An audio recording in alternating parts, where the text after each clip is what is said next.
Okay, I think we're live. So, unlike South Dakota, when you travel in the airport, there isn't a square space that's alone. So, before I get busted for being in a hallway and pushing record on YouTube Live, I'm gonna answer a few questions about traveling while keto. And not knocking over my camera. So I have a few wonderful questions. I've had some great feedback over the last few videos.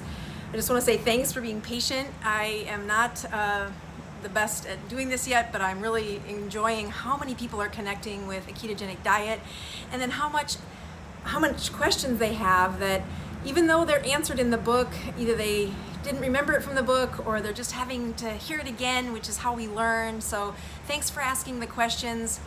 I'm recording right now in LaGuardia Airport in New York, so if you can hear planes in the background, that's what that is. And the topic I'm going to go through today is how do you do keto while traveling? And it's not easy. So I started fasting Sunday at noon, so I'm about 48 hours into fasting. And I was doing pretty good until last night, where I hadn't had any salt over the last probably 12 hours. I had a really busy day and it was unpredictable what had happened, and I just needed to go with the flow, but I didn't have any salt. And I got home and I checked my sugars and they were pretty good, and I even put out there on Instagram, go to bed, and then I just got super irritable, and I could tell I was low on salt and probably low on magnesium, and I was away from home, so I couldn't really do a magnesium bath without figuring out how to get a Uber to the bathtub or to the salt place and then come back to the bathtub. So I said, all right, I'm gonna go find some salty cheese, which was in the fridge where I was staying. And so I did break my fast, if you would, for that moment, because I just needed to find a way to get some salt in. And I woke up this morning, so with that I had some water and then about a quarter cup of a little kombucha. And the kombucha was store-bought, so it wasn't the kind I make at my house where I can control the pH and keep the sugars really low. I just needed to have get that salt in and get past that moment. I was proud of myself that I didn't break the fast any more than I did, but I really did have trouble last night. So I woke up this morning and my sugars were 108, so I really wish they were better than that. But they were really good yesterday before I ate, and so I had a choice to make this morning. Should I eat breakfast or should I keep fasting? And I thought, I'm going to take on the challenge of being exposed to the airport while fasting, because I think it's easier to just fast when I travel than when I try to figure out how to eat while traveling. And it's kind of where the focus of this post is today. Is as I walked into the airport, you could smell the baked bread, probably from the pretzel place, or maybe I don't know what was making such a wonderful smell. But it didn't take long for me to say, oh, the temptations are everywhere. And I have found this with several patients, that zero is easier than a little bit. And same thing happened last night when I got close to that irritable moment. If I would have had salt, I could have gotten through with zero. But as soon as I started to eat, then the kombucha sounded good, and it was one step after the next that I kind of fell off the wagon. And I'm okay with that. It's a journey, but I hopped right back on fasting this morning and chose not to do that because I'm heading into the world of temptation in an airport. Some other things in an airport that are much easier while on keto is now you have a much better selection for nuts. I really like peely nuts. They're not very common. They taste like butter. And the hallway is going to be filled with people here in a second. But it is amazing how many other options. There's some really good cheese that happens to be available. If you can find any feta cheese, that's actually got some pretty good omega-3s in it. But these were not options a few years ago, and you can find them if you look around the airports today. So I stopped by and looked for some of the snacks, and some of these healthy snacks are dried fruit. One of the videos that I have, people are giving me a hard time for having as clickbait, because it says fruit is evil. And I do think that fruit is evil mainly because it's so tempting.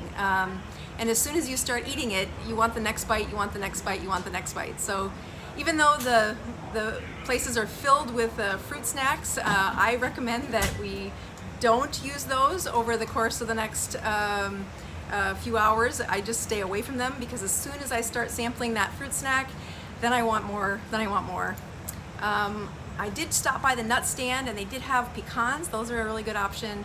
They're higher in fat. Macadamia nuts are the next best fatty nut after pili nuts. Pili nuts are the ones that are made in the Philippines, and although they're really fatty and they taste a lot like butter, you can't find them very well, and you kind of have to special order them, and they are expensive because they're only found in the Philippines at this point. So the nuts are a really good option. But other things that I've done while traveling is that if you happen to get near McDonald's during breakfast time, and some of the McDonald's, they have breakfast all day long, you can't beat 2 sausage patties and an egg. If you're fasting or if you're ketoing and you're traveling, look towards that as a great option for finding a great snack or a great meal while traveling. The other things I've done is I've actually done hamburgers from McDonald's while I'm traveling, and just left the bun and ordered it without it. Amazingly, today you do that and nobody scrunches their nose. It was like, oh yeah, we've heard this before. But as I look at the best option that I found while traveling is that as soon as I start to eat, the smells get into my temptation zone, and I am eating way more than I was planning on. So I've tried to make it a plan that as I travel, which I don't care for traveling, it's a disruption for raising kids and running a practice, and so when I do travel, my brain works the best when I get home if I've fasted. I've done several mission trips where we travel many time zones, and when we do that, I recommend that they fast during the travel times.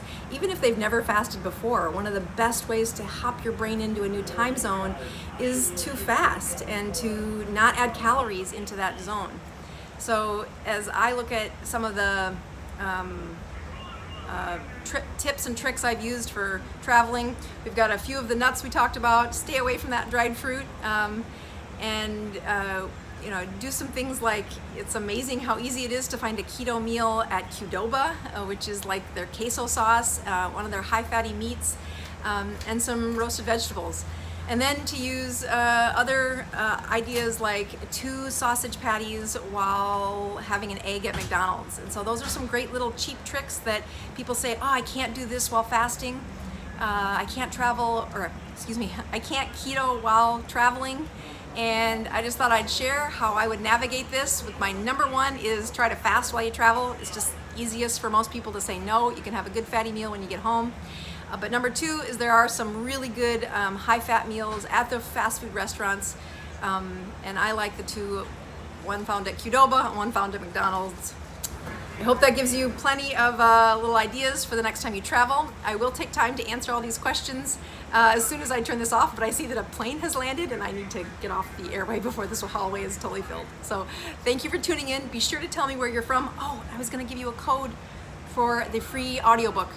I didn't prepare for that. I don't have it in front of me. I will do it next time. I promise. I will do it next time. All right. Thanks for tuning in. Dr. Voz.